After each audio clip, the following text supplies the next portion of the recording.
जय हिंद मेरे प्यारे दोस्तों, गैलेक्सी क्लास में स्वागत है। और आज हम लोग एनसीईआरटी के चैप्टर फिजिक्स के और इसके महत्वपूर्ण क्वेश्चनों को हल करेंगे। तो कौन सा टॉपिक चल रहा था? दर्पण चल रहा था, यानी प्रकाश के परावर्तन से संबंधित क्वेश्चनों को हल कर रहे थे। पिछले वीडियो में हम लोगों ने 4 प्रश्नों को हल किया था। आज हम लोग क्या करेंगे, 5वें प्रश्न की तरफ आगे बढ़ेंगे। 5वां प्रश्न है हमारा कि एक गोलीय दर्पण की एक दर्पण की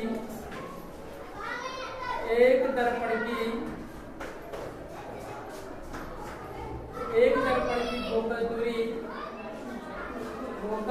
दूरी -30 सेंटीमीटर है। एक दर्पण की फोकस दूरी -30 सेंटीमीटर है। तो दर्पण की वक्रता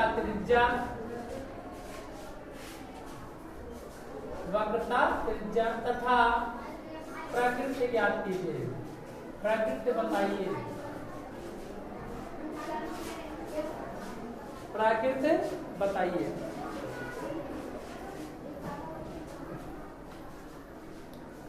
जो प्रश्न हम लोगों ने एनसीईआरटी में हल कर रहे हैं, हल लगाते समय या हल करते समय जितने भी प्रश्न थे, हम लोग सवाल लगाते समय उसे सांकेतिक रूप में लिखेंगे। उससे सबसे पहले क्या है सांकेतिक? फोकस दूरी दे रखा है, तो कितना दे रखा है? -30 सेंटीमीटर। तो यह बराबर कितना होगा? -30 सेंटीमीटर।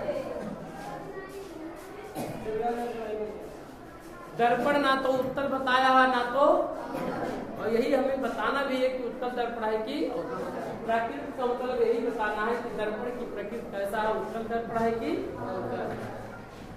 अब ये मानक चिन्ह वैसे ही व्यक्त बता रहा है कि उत्तल दर्पण का फोकस दूरी है कि अवतल।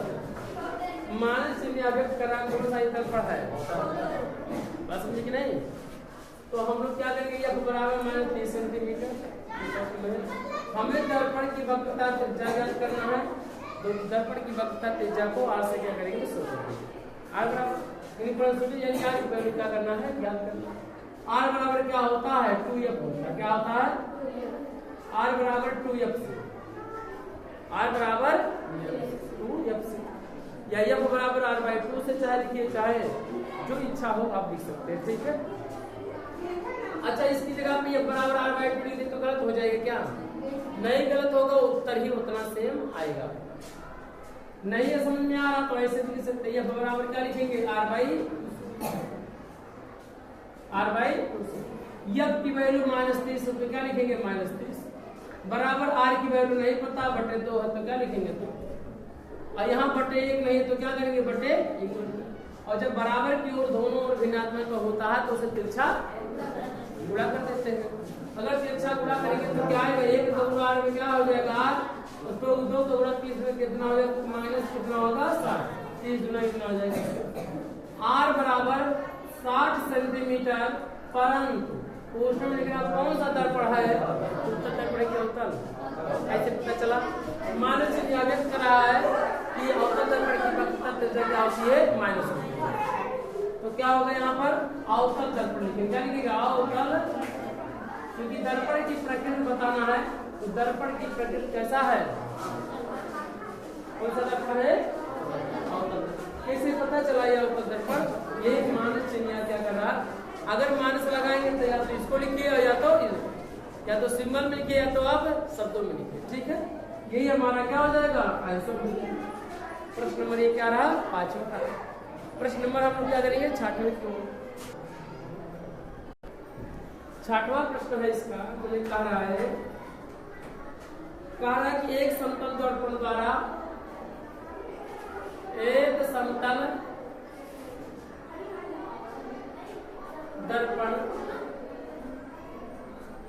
द्वारा उत्पन्न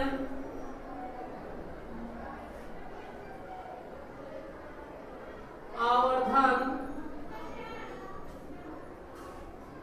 +1 है। तो कह रहा है इसका क्या अर्थ होगा, इसका क्या अर्थ है?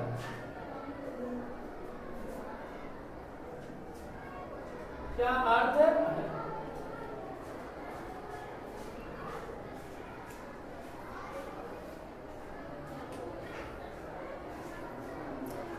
इसका मतलब समझे ध्यान से। रेखीय आवर्धन बराबर कितना होता है?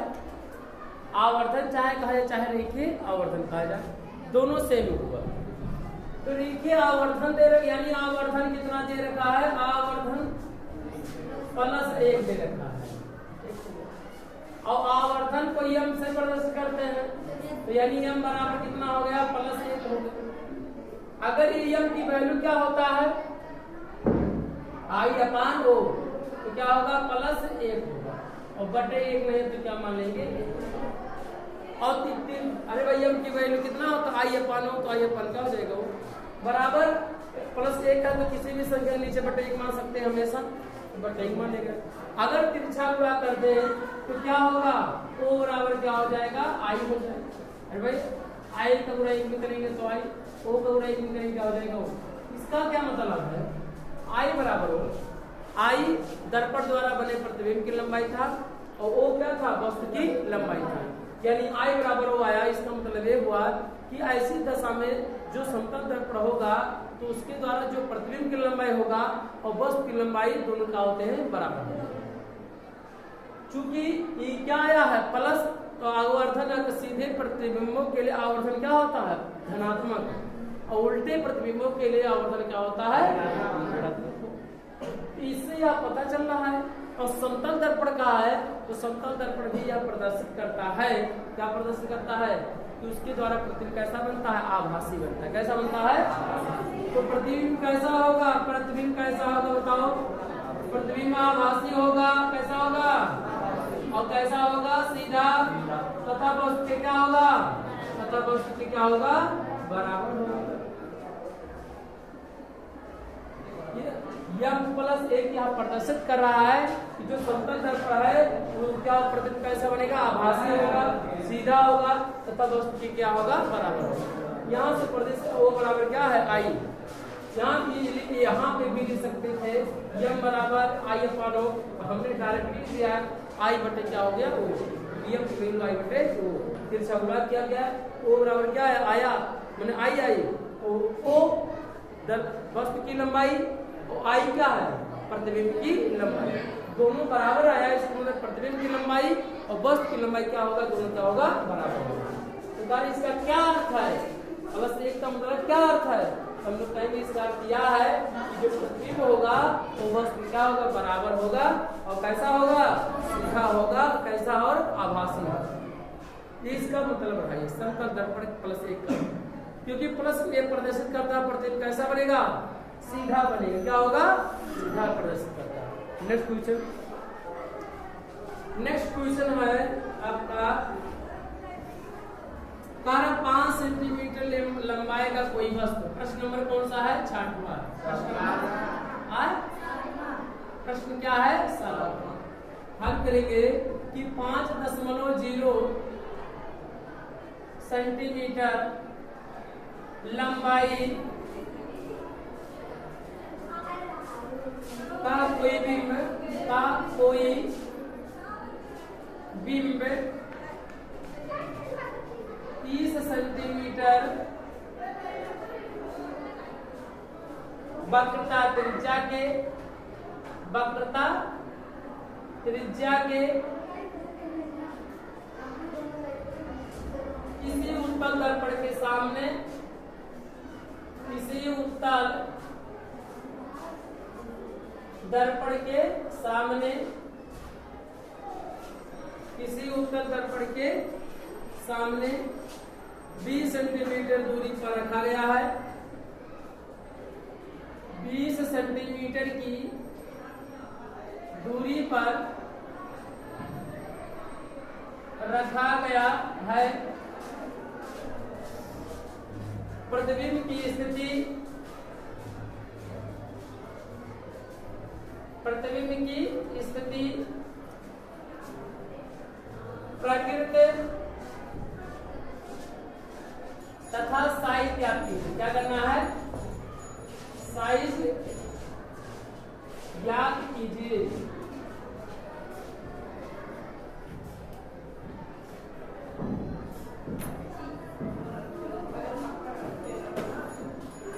प्रश्न नंबर कौन सा है, 7वां। कौन सा, 5.0 सेंटीमीटर लंबाई का कोई बिंब मान क्या होता है, वस्तु 30 सेंटीमीटर वक्रता त्रिज्या के किसी उत्तल दर्पण के सामने कितने सेंटीमीटर, 20 सेंटीमीटर की दूरी पर रखा गया है। तो प्रतिबिंब की साइज ज्ञात है।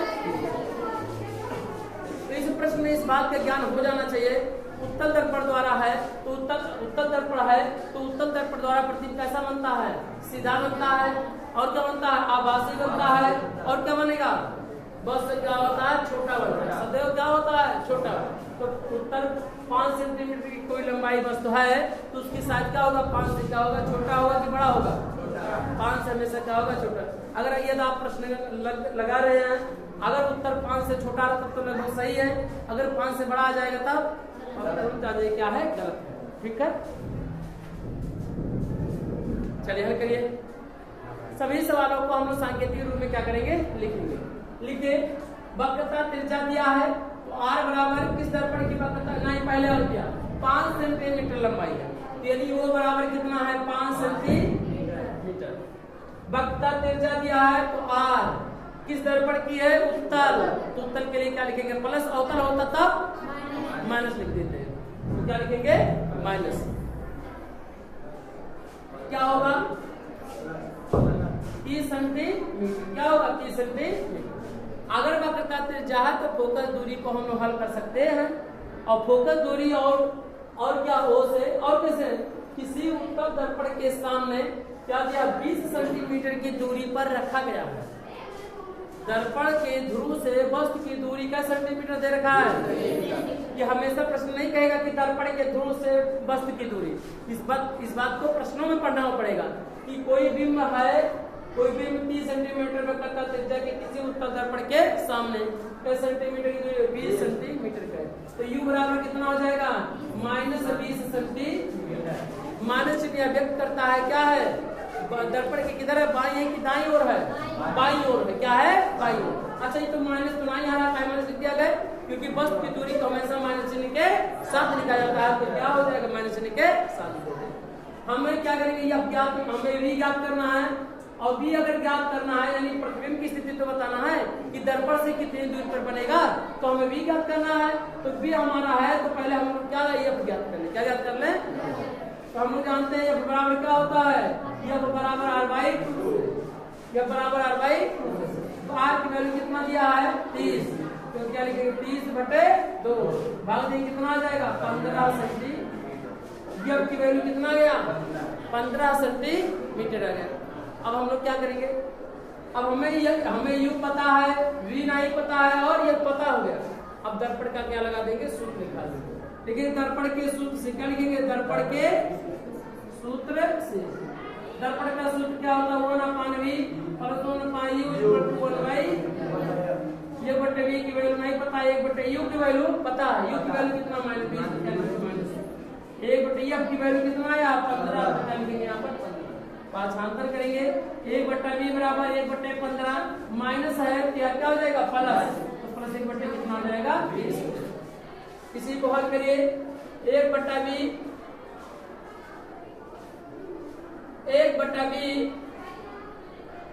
बराबर, दोनों का हर बराबर नहीं है तो क्या करेंगे बताइए, तिरछा क्या कर देंगे, गुणा कर लेंगे।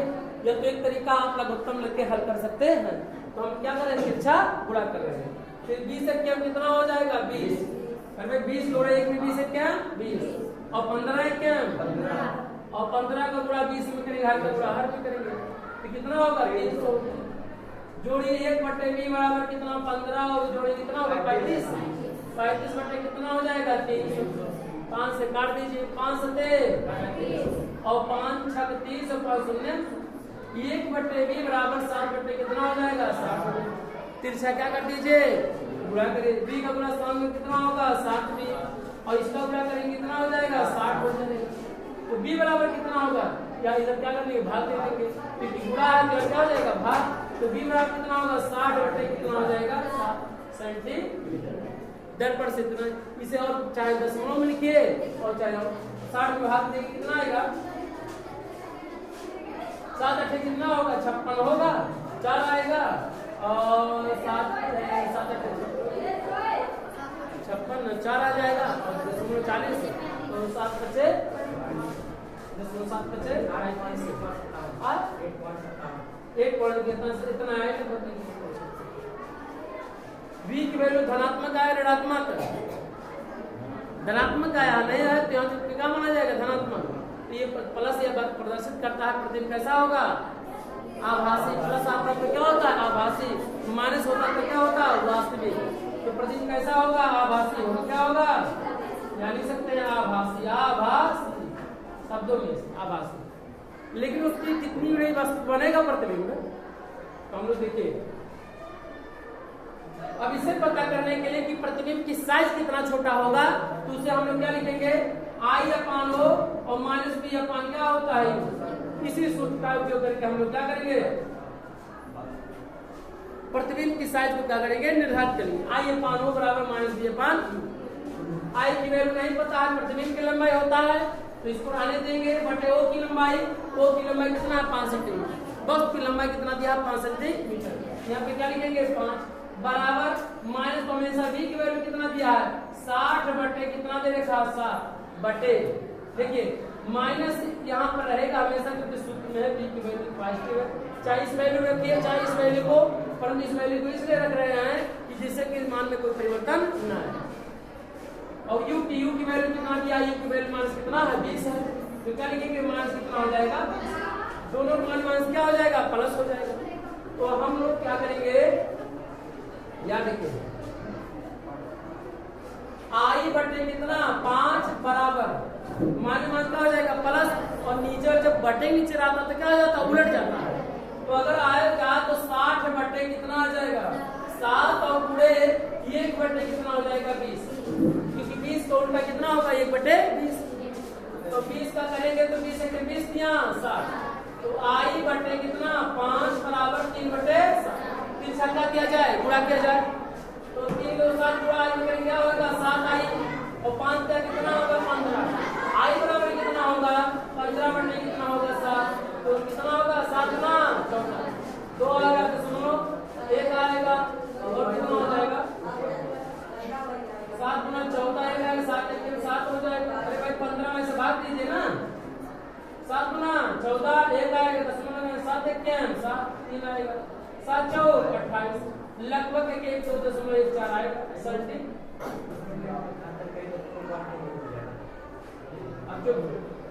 हमारी वस्तु की लंबाई I की वैल्यू कितना है 2.14 सेंटीमीटर, ये I क्या है प्रतिबिंब की लंबाई होता है, और प्रतिबिंब की लंबाई हम इस बात को हमेशा याद रखेंगे कि जो प्रतिबिंब की लंबाई होना चाहिए उत्तल दर्पण द्वारा वो 5 से क्या आना चाहिए था छोटा, तो छोटा आपके सामने आ रहा है, कितनी साइज का बनेगा वस्तु प्रतिबिंब 2.14 सेंटीमीटर के लिए बनेगा, क्योंकि उत्तल दर्पण द्वारा वस्तु का प्रतिबिंब सदैव कैसा बनता है कैसा बनता बताओ सबसे सदैव, चाहे अनंत पे हो चाहे दर्पण के ध्रुव हो, उत्तल दर्पण द्वारा वस्तु का प्रतिबिंब सदैव आभासी बनता है, सीधा बनता है और वस्तु क्या होता है छोटा बनता है, सदैव हमेशा ऑलरेडी। तो आपके सामने है यहाँ प्लस आया v के मान तो क्या बन गया प्रतिबिंब आभासी बना, कैसा बना अतः प्रतिबिंब कैसा होगा आभासी होगा, क्या होगा आभासी, सीधा सीधे में बताया गया कि I की वैल्यू क्या आया पॉजिटिव, I की वैल्यू पॉजिटिव आया तो प्रतिबिंब कैसा होगा सीधा, अगर यही का I का मान ऋणात्मक आया होता तो प्रतिबिंब कैसा बनता उल्टा हो जाता। तो हम लिख सकते हैं कि I बराबर क्या 2.14 सेंटीमीटर और क्या लिखेंगे सीधा लिखेंगे, क्या लिखेंगे सीधा, तो प्रतिबिंब कैसा हुआ आभासी सीधा और वस्तु कैसा हुआ छोटा, और कैसे सेंटीमीटर बनेगा प्रतिबिंब इतना बड़ा वाले 5 सेंटीमीटर होगा तो उसका लगभग इतना सेंटीमीटर का बनेगा, इतना बड़ा, समझे कि नहीं, ये हमारा क्या रहा आंसर रहा, और यही हमारा क्या हो जाएगा आंसर, क्योंकि हमारा क्या होता है प्रतिबिंब की स्थिति तो दर्पण से बताइए, दर्पण क्यों बनेगा कि दर्पण के पीछे बनेगा, दर्पण के पीछे बनेगा, दर्पण के पीछे कितनी दूरी पर बनेगा 8.5 सेंटीमीटर की दूरी पर, अतः प्रतिबिंब क्या लिखेंगे? अतः प्रतिबिंब, प्रतिबिंब क्या होगा? दर्पण के पीछे, दर्पण के पीछे कितने सेंटीमीटर पर? 8.57 8.57 और कैसा होगा? सीधा होगा। और क्या होगा? प्रतिबिंब पता बस कितना होगा? छोटा होगा। बस उससे क्या है? बस उससे छोटा होगा। यही हमारा क्या हो जाएगा? आंसर हो जाएगा। हमें उम्मीद है कि आप बेहतर से सीखे होंगे। हम नेक्स्ट क्वेश्चन को नेक्स्ट वीडियो में सॉल्व करेंगे। जय हिंद, जय भारत।